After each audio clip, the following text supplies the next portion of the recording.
After Friday, this might be a positive result, but in the playoff chase, it's not exactly what you're looking for. No, it's not. But from Friday to today was a massive difference in terms of the mentality of the players, in terms of the way they went about their job. Probably until the last sort of 5 minutes, I felt we was in control of the game. But the last 5 minutes, they put us under a bit of pressure. We got a little bit tired. Some of the players hadn't played as much for the last couple of weeks. Really started to get tired in terms of Joe and Johnny. Johnny Goddard and Joe Neal, and a couple of the players that played on Friday Mitchell started to get a bit tired. So we had to be careful how we managed the substitutions. But I think that was the only time we started to really get massively under pressure. We gave a couple of silly corners away later on to put us under a bit of pressure. We had some really good opportunities. We got in some really good areas, and I just think the ball retention in that final third was probably the difference between letting us down and maybe getting a goal or two. And Michael, for you at the back, it is a clean sheet. There's a positive in that, especially the run we've been on. Do you think that that's a sign of things to come for the last few games, or do you think there's more work to be done still? Yeah, I think we can certainly build on that. Happy with the clean sheet. I just don't quite think things fell for us going forwards today. But yeah, we have to take the clean sheet and build on it going forwards. And Ian, that's 180 minutes now without scoring a goal. Is that a concern? It's not exactly playoff form, is it? No, it's not. But if you look over the last 10 games, Will, it's not been playoff form. So, we can't just look at the last 108 minutes. Or did you say 180 minutes? Was it? So it's one of them. It's a difficult one, as we said. As a team, we've not played particularly well over the last few weeks, probably the last 10 games. But again, it's not for not trying, as I've said all along.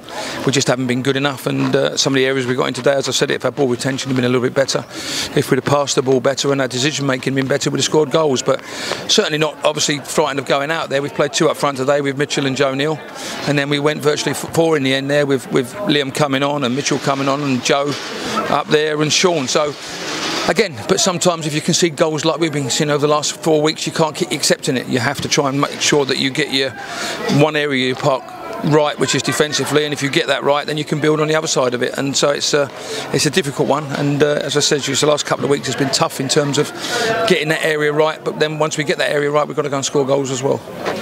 And Mike, obviously we conceded 2 headers last week. Was there an emphasis this week on making sure that wouldn't happen again, getting opened up by set pieces? No, I just think it's our discipline, staying switched on. There was a lot more talking today in the back 4.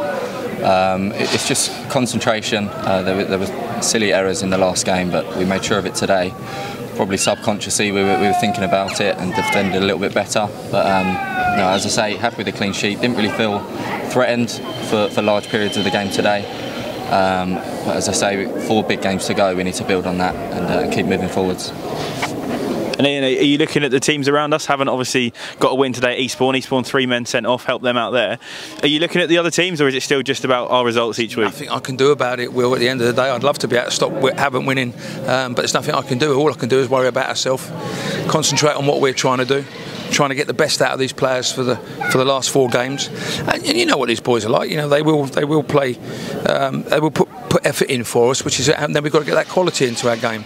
And we've just got to have a massive end to the season. As I said, with 4 games to go and we're still only 3 points off the playoffs, it's a fabulous opportunity. We've got tough games, we know that, but these boys in the tough games always perform.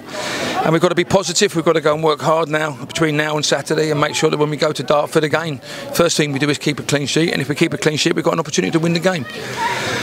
There's nothing I can do about Hampton at the end of the day. As you said, Eastbourne have had 3 sent off, but it still then took Hampton that period of time to go and get 3 goals. So that's all of their own undoing. It's all about what they've done. You've got to say fantastically well done to Hampton, because they've picked up really well in the last sort of 8 or 9 games after going through a sticky patch like we're going through. So as I say, all we can do is worry about ourselves, and we'll concentrate on what we're trying to do and worry about when we get to the last game of the season where we are in the table.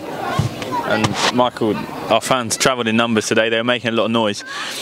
It might not have been the result they were looking for. Obviously, a goalless draw is not the most exciting for fans. How important is it that they're behind us when we go to Dartford and we need to go and get these results? Yeah, it's massive. I mean, when we're going forward, you can always hear them. It definitely helps. I know it's a bit of a cliche, but it does definitely help. It's that added bit of pressure, knowing that they're here and we need to put on a show for them. So yeah, they keep coming out in numbers.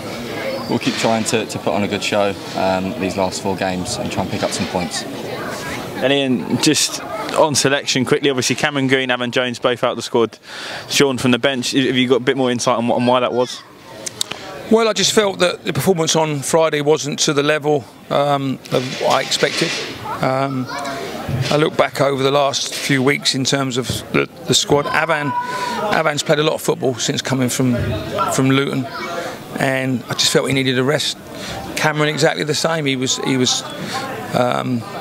only played 6 or 7 90 minutes in the period before he come and joined us, and played a lot of football over the last few weeks. Again, I felt he needed a rest. I think Alex has been doing well in training, deserved his opportunity, and Sean's had an injury.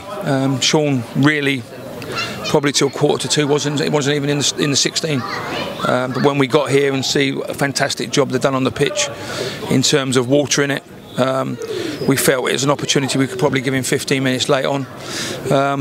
If we needed him to come on, if we didn't need him to come on today, we wouldn't have brought him on. We'd have just left him and hopefully get him fit for Saturday. But he's got an injury there. I won't share where the injury is, but again, it would, at 1:45 we weren't even looking to put him in the 16. But as I say, when we looked at the pitch and the amount of grass on it and the amount of watering it had, it was quite soft, and we knew we could probably get him through for that 15 minutes without causing any more problems. And now we've got to settle him down and try and get him fit for Saturday. Thank you both. Brilliant. Thanks, Will.